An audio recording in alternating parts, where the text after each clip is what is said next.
Recipes in മലയാളത്തിലേക്ക് എല്ലാവർക്കും ഒരിക്കൽ കൂടി സ്വാഗതം. അപ്പോൾ നമ്മുടെ ഇന്നത്തെ റെസിപ്പി നല്ലൊരു ഉപ്മാവാണ്, സേമിയ ഉപ്മാവാണ്. ഒട്ടും തന്നെ ഒട്ടിപ്പിടിക്കാതെ നല്ല പെർഫെക്റ്റ് ആയിട്ട് തന്നെയാണ് നമ്മൾ ഇന്ന് ഉപ്മാവ് തയ്യാറാക്കി കാണിക്കുന്നത് കേട്ടോ. അപ്പോൾ വീഡിയോ കൂട്ടുകാർ മുഴുവനായിട്ട് കാണാനൊന്ന് ശ്രദ്ധിച്ചേക്കണേ പ്ലീസ്. അപ്പോൾ ഒട്ടിപ്പിടിക്കാത്ത സേമിയ ഉപ്മാവ് തയ്യാറാക്കി എടുക്കുന്നത് എങ്ങനെയാണെന്ന് നോക്കാം. അപ്പോൾ ആദ്യം തന്നെ നമുക്ക് സേമിയ ഒന്ന് വറുത്തെടുക്കണം. അതിനായിട്ട് ഒരു പാനിലേക്ക് 1 ടേബിൾ സ്പൂൺ നെയ്യ് ഒഴിച്ചു കൊടുക്കുകയാണ്. അപ്പോൾ നെയ്യ് ഒന്ന് ചൂടായിട്ട് വരുമ്പോൾ നമുക്കിതിലേക്ക് 1 കപ്പ് സേമിയ ഇട്ട് കൊടുക്കാം. നല്ലൊരു ഗോൾഡൻ ബ്രൗൺ നിറമാകുന്നത് വരെ ഒന്ന് വറുത്തെടുക്കണം. ഇപ്പം നമ്മുടെ സേമിയയൊക്കെ നല്ലൊരു ഗോൾഡൻ കളറിലായിട്ടുണ്ട്. നമുക്ക് തീ ഓഫാക്കിയിടാം. ഇതൊന്ന് മാറ്റി തണുക്കാനായിട്ട് മാറ്റി വയ്ക്കാം. അപ്പോൾ നന്നായിട്ട് തണുത്തിട്ട് വേണം ഇതൊന്ന് വേവിച്ചെടുക്കാനായിട്ട്. എങ്കിലാണ് പെർഫെക്റ്റ് ആയിട്ട് ഒട്ടിപ്പിടിക്കാത്ത ഉപ്മാവ് നമുക്ക് ഉണ്ടാക്കിയെടുക്കാനായിട്ട് പറ്റുള്ളൂ. ഇനി നമുക്കിത് വേവിച്ചെടുക്കാനായിട്ട് ഞാൻ ഇവിടെ കുറച്ച് വെള്ളം തിളയ്ക്കാൻ വെച്ചിട്ടുണ്ട്. അപ്പം 1 കപ്പ് സേമിയ എടുക്കുമ്പോൾ 3 കപ്പ് വെള്ളം തിളയ്ക്കാനായിട്ട് വെക്കുക. ഈ വെള്ളത്തിലേക്ക് ഈ സേമിയയ്ക്ക് ആവശ്യമായിട്ടുള്ള ഉപ്പ് ചേർത്തിട്ട് ഒന്ന് ഇളക്കി കൊടുക്കാം. വെള്ളം നന്നായി തന്നെ വെട്ടി തിളച്ച് വരുമ്പോൾ നമുക്കിതിലേക്ക് സേമിയ ഇട്ട് കൊടുക്കാം. അപ്പോൾ നമ്മുടെ സേമിയ നന്നായി തന്നെ തണുത്ത് വന്നിട്ടുണ്ട് കേട്ടോ. തണുത്തിട്ടുള്ള സേമിയാണ് നമ്മൾ ഇട്ട് കൊടുക്കുന്നത്. ഒന്ന് ഇളക്കി കൊടുത്തിട്ട് ഒരു 3 മിനിറ്റ് നന്നായിട്ടൊന്ന് തിളപ്പിച്ചെടുക്കാം. അപ്പോൾ സേമിയ തിളച്ച വെള്ളത്തിൽ കിടന്ന് ഒരു 3 മിനിറ്റ് വേകുമ്പം നമുക്ക് ആവശ്യത്തിന് വെന്ത് കിട്ടും. തീരെ അങ്ങ് വെന്തുടഞ്ഞു പോവേണ്ട കാര്യമൊന്നുമില്ല കേട്ടോ. അതുപോലെ തന്നെ നിങ്ങൾക്ക് ഈ റെസിപ്പി ഇഷ്ടപ്പെടുകയാണെങ്കിൽ ഇതുപോലെ നല്ല നല്ല റെസിപ്പികൾക്കായിട്ട് നമ്മുടെ ചാനൽ ഒന്ന് സബ്സ്ക്രൈബ് ചെയ്ത് സപ്പോർട്ട് ചെയ്യാനായിട്ട് മറക്കരുത്. കൂടെ തന്നെ നിങ്ങളുടെ അഭിപ്രായങ്ങൾ കമന്റ് ബോക്സിലൂടെ അറിയിക്കാനും കൂടെ ഒന്ന് ശ്രദ്ധിച്ചേക്കണേ. അപ്പോൾ ഇതാ 3 മിനിറ്റ് നന്നായി തന്നെ സേമിയ ഈ തിളച്ച വെള്ളത്തിൽ കിടന്നൊന്ന് വെന്തിട്ടുണ്ട്. ഇനി നമുക്ക് കോരി മാറ്റാം. ഇത്രയും വെന്താൽ മതി കേട്ടോ. കണ്ടോ, നന്നായി തന്നെ വെന്തിട്ടുണ്ട്. അപ്പോൾ നമ്മൾ സേമിയ എല്ലാം തന്നെ വെള്ളം വാർന്നു പോകാനായിട്ട് വെക്കുകയാണ്. ഇനി നമുക്കിത് ഉപ്മാവാക്കി എടുക്കുന്നത് എങ്ങനെയാണെന്ന് നോക്കാം. അതിനായിട്ട് ഒരു പാനിലേക്ക് കുറച്ച് വെളിച്ചെണ്ണ ഒഴിച്ച് ഇതൊന്ന് ചൂടാവാൻ വെക്കുന്നുണ്ട്.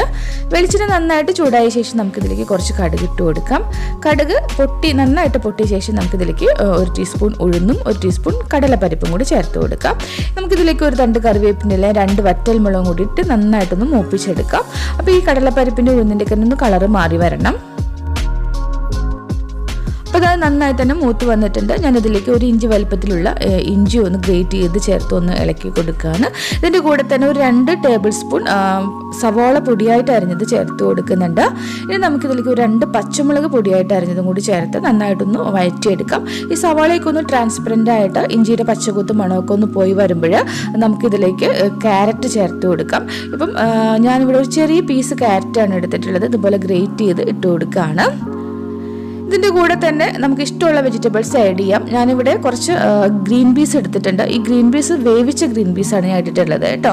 ഇനി നമുക്കിതിലേക്ക് കളറിന് വേണ്ടി കുറച്ച് മഞ്ഞൾപ്പൊടി ഇട്ട് കൊടുക്കാം. ഇനി നമുക്ക് ഉപ്പ് ചേർത്ത് കൊടുക്കണം. നമ്മൾ സേമിയ ചേർത്തപ്പം ഉപ്പിട്ടിട്ടാണ് അത് വേവിച്ചെടുത്തിട്ടുള്ളത്. അതുകൊണ്ട് തന്നെ ഈ ഒരു കൂട്ടിലേക്ക് മാത്രമായിട്ടുള്ള ഉപ്പ് ചേർത്താൽ മതി. ഇനി നമുക്ക് ഈ ഒരു കൂട്ട് നന്നായി തന്നെ നമ്മുടെ ഈ ക്യാരറ്റൊക്കെ ഒന്ന് വേവിച്ചെടുക്കണം. ഒരു 2 മിനിറ്റ് നന്നായി തന്നെ ഒന്ന് ഇളക്കി കൊടുക്കുക. അപ്പോൾ ക്യാരറ്റൊക്കെ നമുക്കറിയാമല്ലോ, കുറേ അങ്ങ് വെന്ത് വരേണ്ട കാര്യമൊന്നുമില്ല. നമ്മൾ വെറുതെ കഴിക്കുന്ന ഇതാണല്ലോ. അപ്പോൾ 2 മിനിറ്റ് നന്നായി തന്നെ ഒന്ന് എണ്ണയിൽ കിടന്ന് മൂപ്പിച്ചെടുക്കുമ്പോൾ തന്നെ അത്യാവശ്യം നന്നായി വെന്ത് വരും. അപ്പോൾ ഇതാ നമ്മുടെ ക്യാരറ്റും എല്ലാം തന്നെ നന്നായിട്ട് വെന്ത് വന്നിട്ടുണ്ട്. അപ്പോൾ ഇത്രയും മതി. ഇനി നമ്മൾ നേരത്തെ വേവിച്ച് വെള്ളം വാർന്നു പോകാനായിട്ട് വെച്ചിട്ടുള്ള നമ്മുടെ സേമിയ ഇതിലേക്ക് ഇട്ട് കൊടുക്കുകയാണ്. നമ്മൾ വെള്ളം വാർന്നു പോകാനായിട്ട് സേമിയ വെക്കുമ്പോൾ അതിൻ്റെ മുകളിൽ തണുത്ത വെള്ളം ഒഴിക്കേണ്ട, അങ്ങനെ ഒന്നും ഒഴിച്ച് കഴിവേണ്ട കാര്യമൊന്നുമില്ല കേട്ടോ. അല്ലെങ്കിൽ തന്നെ അത് ഒട്ടിപ്പിടിക്കില്ല. നമ്മൾ നല്ല നെയ്യിലൊക്കെ ഒന്ന് വറുത്തെടുത്തിട്ട് അതിനെ വേവിച്ചെടുത്ത ശേഷം നന്നായിട്ട് തണുപ്പിച്ചിട്ടാണ് ഇങ്ങനെ ചെയ്യേണ്ടത്. അപ്പോൾ ഒട്ടും തന്നെ ഒട്ടിപ്പിടിക്കില്ല കേട്ടോ.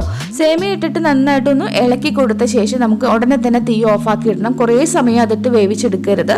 എല്ലാം കൂടി മിക്സ് ചെയ്തിട്ട് തീ ഓഫാക്കിയിട്ടാൽ മാത്രം മതി. കണ്ടല്ലോ, ഇത് ചൂടോടുകൂടി തന്നെ നമ്മൾ നല്ല ഒട്ടിപ്പിടിക്കാനാണ് ഇരിക്കുന്നത്. വളരെ സിമ്പിളായിട്ട് ചെയ്തെടുക്കാവുന്ന, കുട്ടികൾക്കും മുതിർന്നവർക്കും ഒരുപോലെ ഇഷ്ടപ്പെടുന്ന നമ്മുടെ സേമിയ വെർമിസെല്ലി ഉപ്മാവ് ഇവിടെ റെഡി ആയിട്ടുണ്ട്. കൂട്ടുകാരെ എല്ലാവരും ഒന്ന് തയ്യാറാക്കി നോക്കുക. അടുത്ത ദിവസം വീണ്ടും നല്ലൊരു റെസിപ്പിയുമായിട്ട് വേഗം തന്നെ വരാം കേട്ടോ. Thank you.